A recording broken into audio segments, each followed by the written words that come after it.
জাহান্নাম এত জোরে চিৎকার মারবে, ফাজিয়া বি জাহান্নাম, জাহান্নামকে আনা হবে, জাহান্নাম বিকট আওয়াজে চিৎকার দেবে। এই জাহান্নামের আওয়াজ শুনে জিবরাইল আলাইহিস সালাম মাথায় হাত দিয়ে বসে পড়বে। জিবরাইল আলাইহিস সালাম আল্লাহর ডান পাশে থাকবে, তারপরও জমিনে বসে পড়বে, বলবে ইয়া নাফসি ইয়া নাফসি।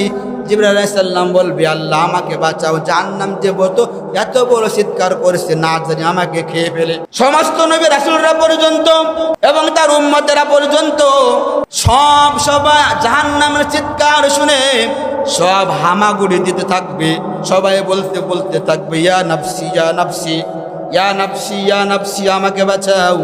মুসা আলাইহিস সালাম আল্লাহ তাআলার আরো সেরকম দুই হাত দিয়ে আঁকড়ে ধরবেন, বলবেন ইয়া নাফসি ইয়া নাফসি, আল্লাহ আমাকে বাঁচাও।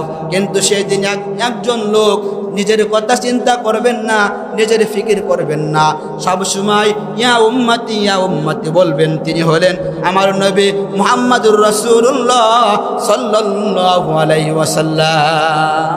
জাহান্নামকে যখন আনা হবে, জাহান্নামী ব্যক্তিদেরকে জাহান্নামের ভিতরে দিয়ে দেওয়া হবে, তারপরও জাহান্নাম চিৎকার দেবে হাল মিন মাজিদ, আল্লাহ আরো আছে কিনা, আল্লাহ আরো দাও। কে বলবে? জাহান্নাম বলবে।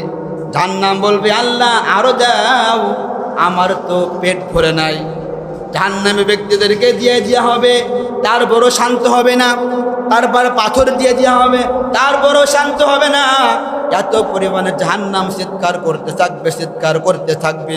আল্লাহ তাআলা তখন কুদরতি পা দিয়া বলবে এই জাহান্নাম তুই চুপ কর। কি কর? চুপ কর। তারপরে জাহান্নাম চুপ করবে। এখন বলেন ওই জাহান্নামের ভয় আমাদের দিলে থাকা দরকার আছে না নাই?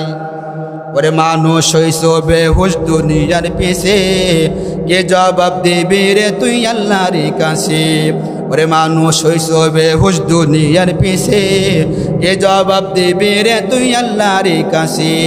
রাত দিনে দৌড়া দৌড়ি বিশ্রামের সুযোগটা নাই, নামাজ রোজা দূরের কথা, আল্লাহর নামটাও মুখে নাই। কথা বলে ঠিক কিনা?